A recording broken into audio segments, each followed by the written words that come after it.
ओम नमो भगवते वासुदेवाय। स्वागत है आप सभी का बरगदेश्वर महादेव मंदिर उन्नाव के इस दिव्य YouTube चैनल पर।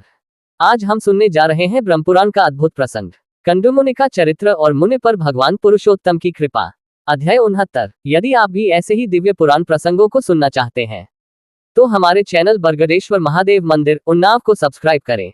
हर दिन शाम 5 बजे हमारे चैनल पर आपको ब्रह्मपुराण कथा सुनने को मिलेगी और धीरे धीरे हम सभी 18 पुराणों की कथाएं आप तक लेकर आएंगे। अगर आपको किसी विशेष पुराण या प्रसंग से जुड़ी जानकारी चाहिए तो कमेंट में जरूर पूछें, हम आपकी जिज्ञासाओं का समाधान अवश्य करेंगे।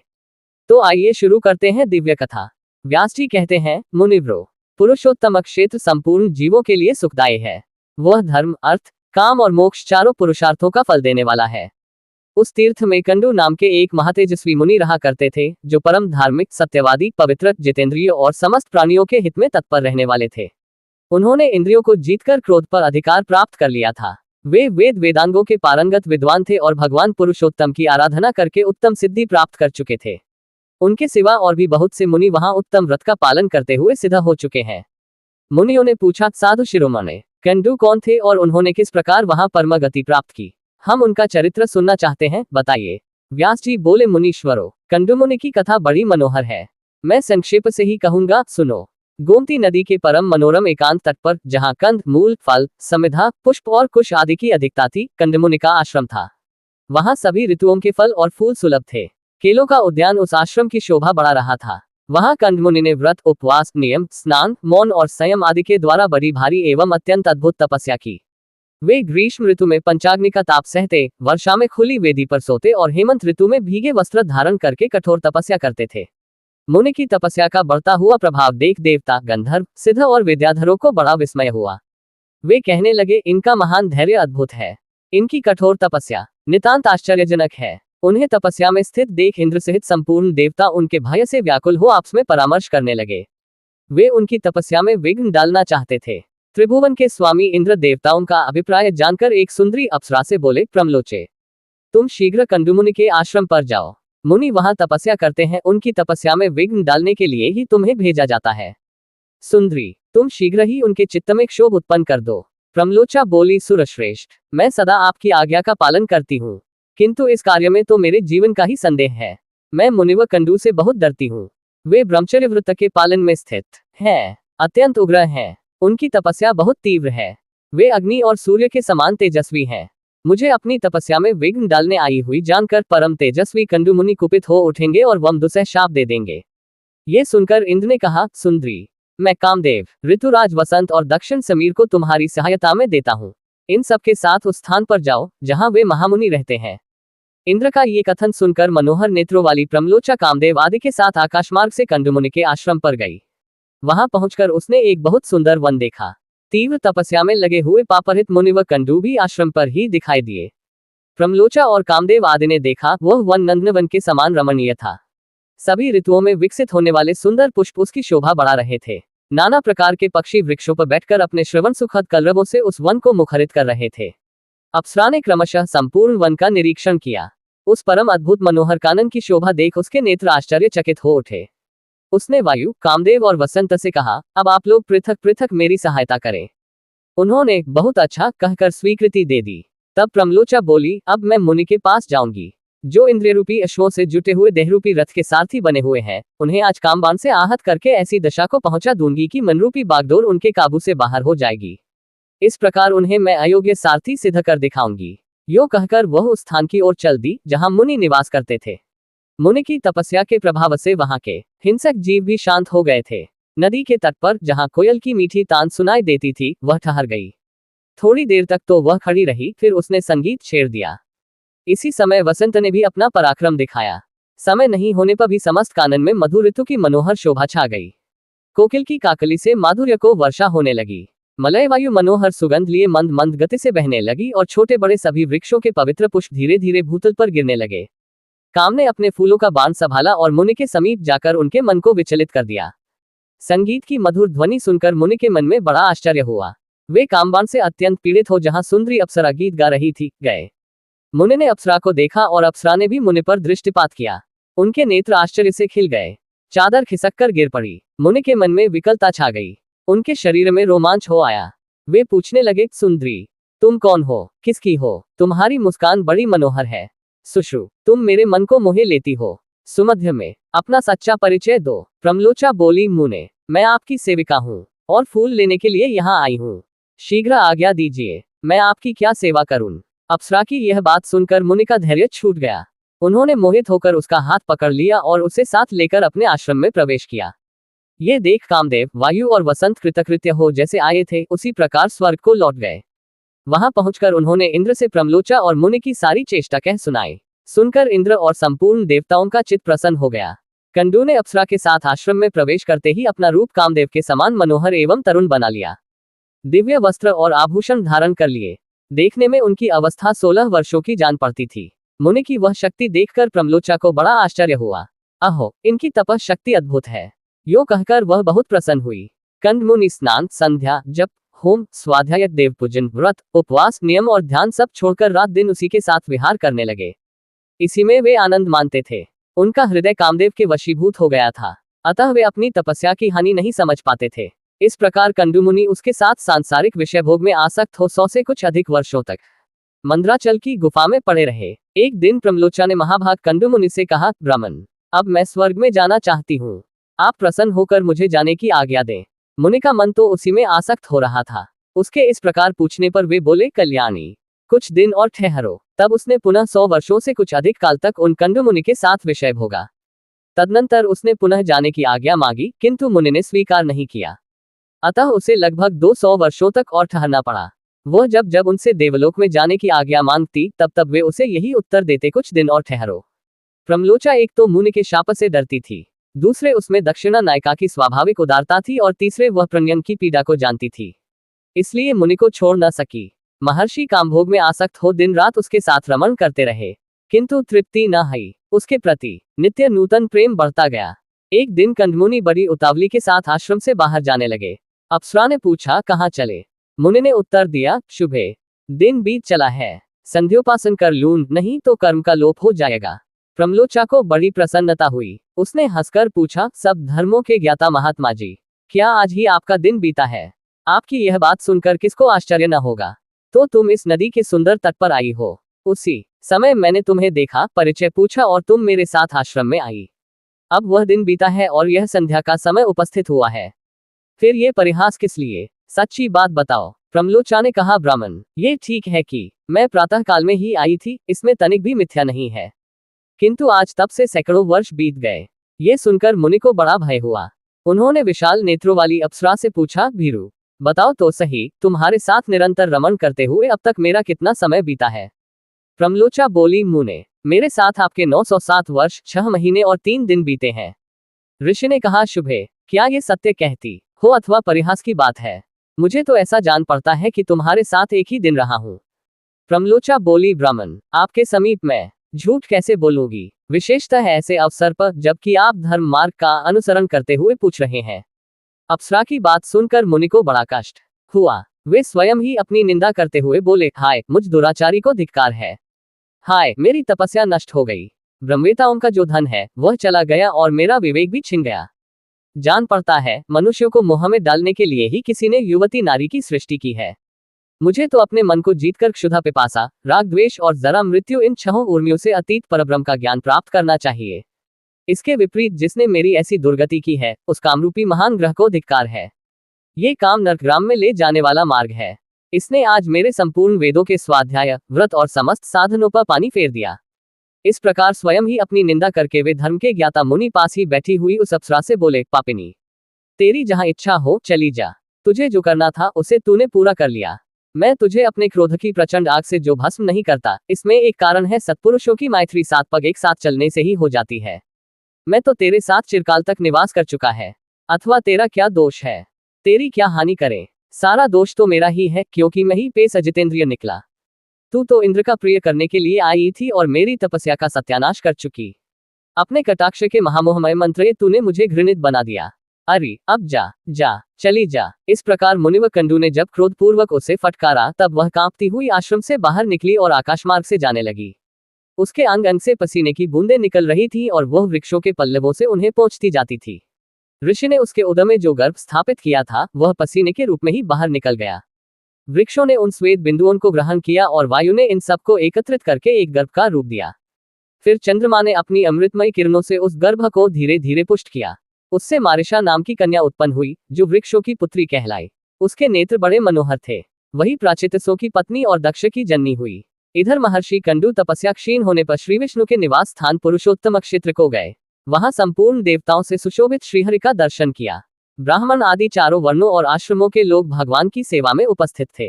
पुरुषोत्तम क्षेत्र और भगवान पुरुषोत्तम का दर्शन करके मुनि ने अपने को कृतकृत्य माना और वहां अपनी दोनों बाहें ऊपर उठाकर एकाग्रचित्त से ब्रह्मपार स्तोत्र का जप करते हुए वे भगवान की आराधना करने लगे।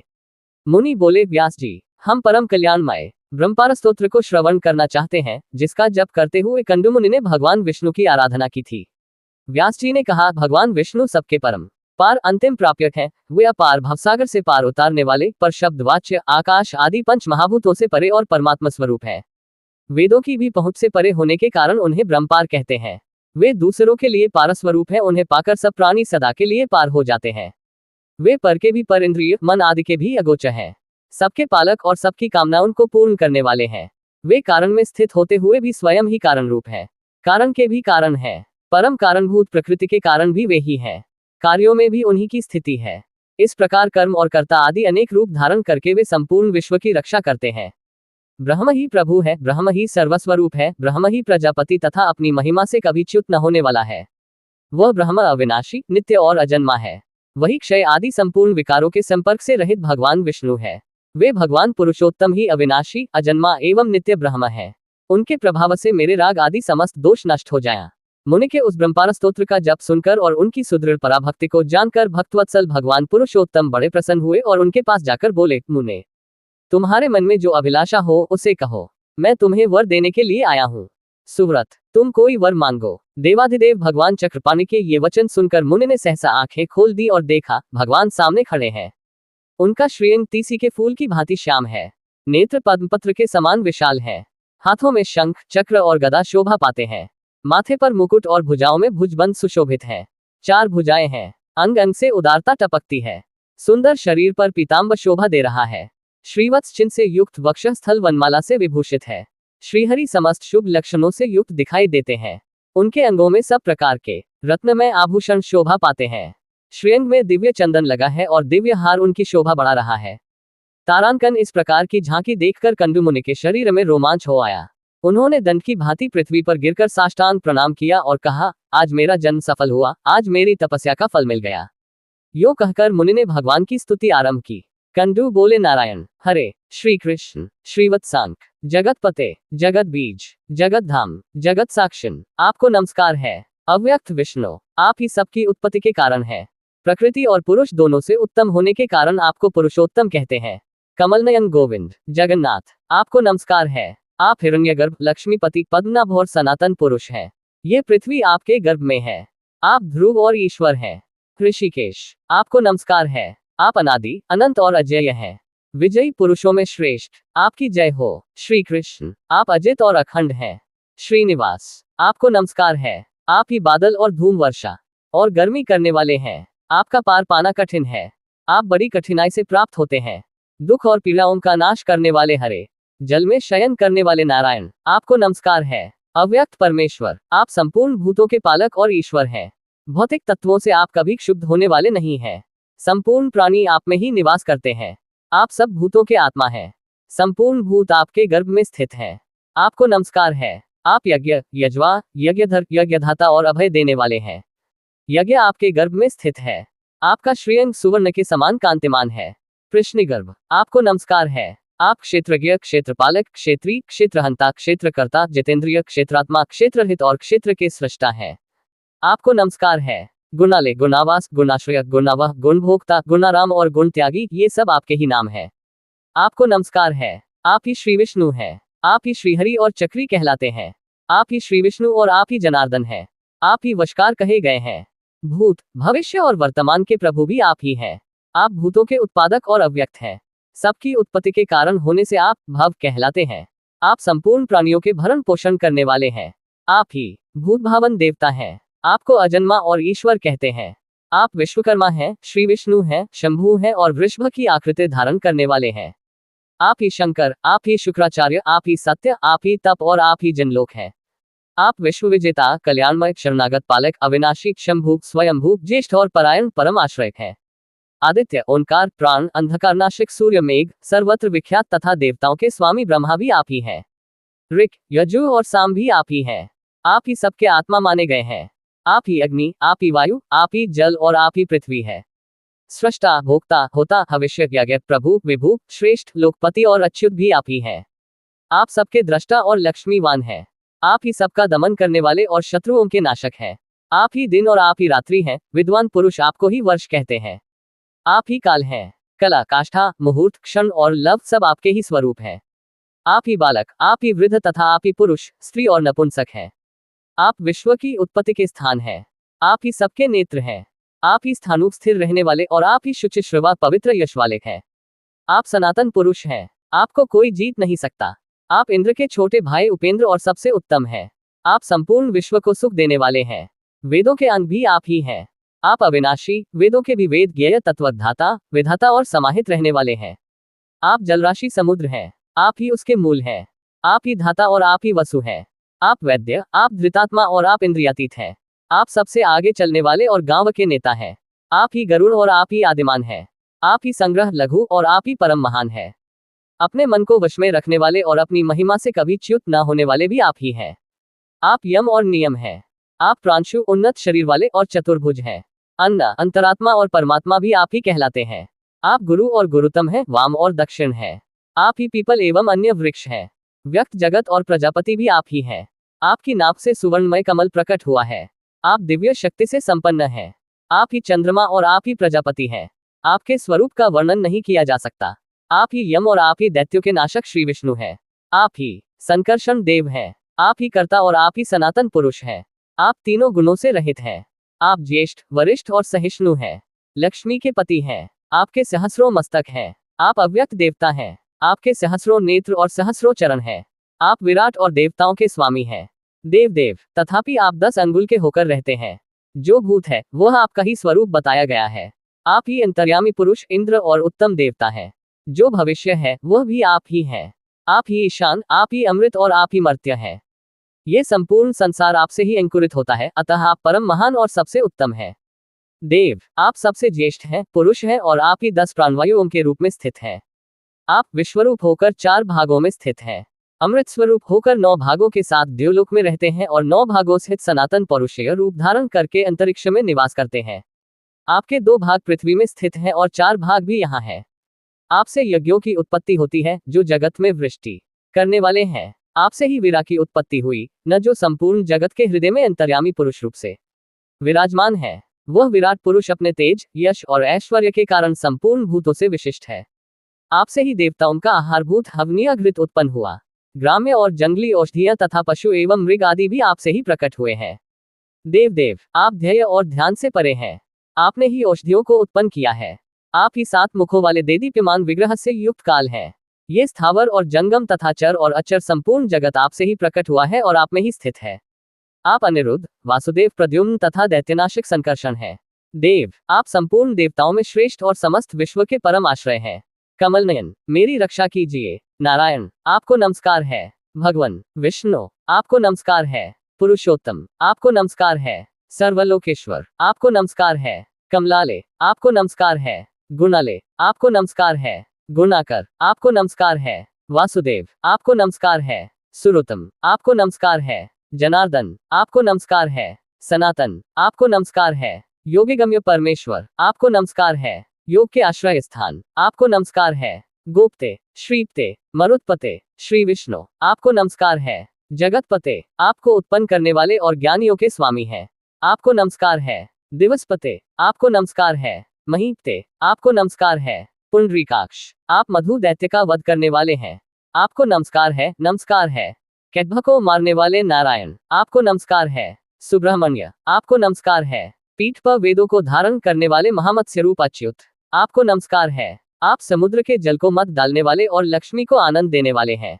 आपको नमस्कार है। विशाल नासिका वाले अश्वमुख भगवान हयग्रीव, महापुरुष विग्रह, आप मधु और कैटभ का नाश करने वाले हैं। आपको नमस्कार है। प्रभु, आप पृथ्वी को ऊपर उठाने के लिए विशाल कच्छप का शरीर धारण करने वाले हैं। आपने अपनी पीठ पर मंद्राचल को धारण किया था। महाक्रमे स्वरूप आप भगवान को नमस्कार है। पृथ्वी का उद्धार करने वाले महावराह को नमस्कार है। भगवान, आपने ही पहले पहल वराह रूप धारण किया था, अतः आप आदिवराह कहलाते हैं। आप विश्वरूप और विधाता हैं, आपको नमस्कार है। आप अनंत, सूक्ष्म, मुख्य, श्रेष्ठ, परमाणु स्वरूप तथा योगिगम्य हैं।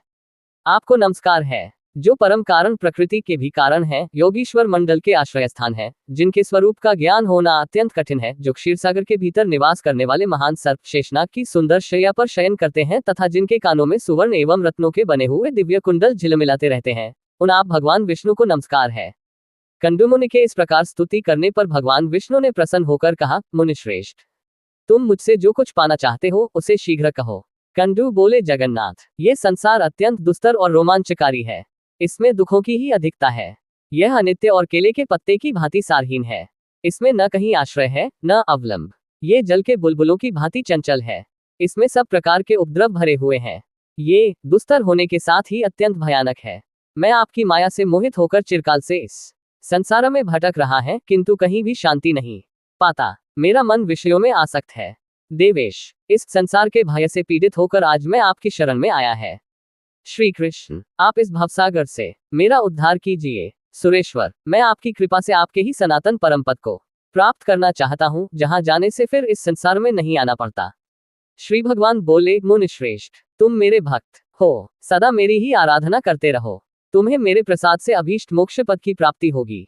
विप्रवर, मेरे भक्त क्षत्रिय, वैश्य, स्त्री, शूद्र तथा अंत्यज भी परम सिद्धि को प्राप्त होते हैं। फिर तुम जैसे तपोनिष्ठ ब्राह्मण की तो बात ही क्या है। चांडाल भी यदि उत्तम श्रद्धा से युक्त एवं मेरा भक्त हो तो उसे अभीष्ट सिद्धि प्राप्त होती है। फिर औरों की तो चर्चा ही क्या है। व्यास जी कहते हैं, यो कहकर भक्तवत्सल भगवान विष्णु वहीं अंतर्धान हो गए। उनके चले जाने पर मुनि व कंडू बहुत प्रसन्न हुए और समस्त कामनाओं का त्याग करके स्वस्चित हो गए। समस्त इंद्रियों को वश में करके ममता और अहंकार से रहित हो एकाग्रचित्त से भगवान पुरुषोत्तम का ध्यान करने लगे। भगवान के निर्लेप, निर्गुण, शांत और सन्मात्र स्वरूप का चिंतन करते हुए उन्होंने दुर्लभ मोक्ष प्राप्त कर लिया। जो महात्मा कंडू की कथा को पढ़ता अथवा सुनता है, वह सब पापों से मुक्त हो स्वर्गलोक में जाता है। मुनिव्रो, इस प्रकार मैंने इस कर्मभूमि तथा मोक्षदायक पुरुषोत्तम क्षेत्र का वर्णन किया, जहाँ साक्षात भगवान पुरुषोत्तम निवास करते हैं। जो मनुष्य संसारजनित दुखों का नाश और मोक्ष प्रदान करने वाले वरदायक भगवान श्री पुरुषोत्तम का भक्तिपूर्वक दर्शन, स्तवन और ध्यान करते हैं, वे समस्त दोषों से मुक्त हो भगवान के अविनाशी धाम में जाते हैं। यदि आपको हमारे वीडियो ज्ञानवर्धक लगे तो लाइक, शेयर और सब्सक्राइब करना न भूलें, ताकि अधिक से अधिक लोग पुराणों की इस अमृतधारा से जुड़ सकें। अगर ये जानकारी पसंद आए हो तो हमारे चैनल बरगदेश्वर महादेव मंदिर उन्नाव को लाइक, शेयर और सब्सक्राइब करना न भूलें। फिर मिलेंगे नई जानकारी के साथ।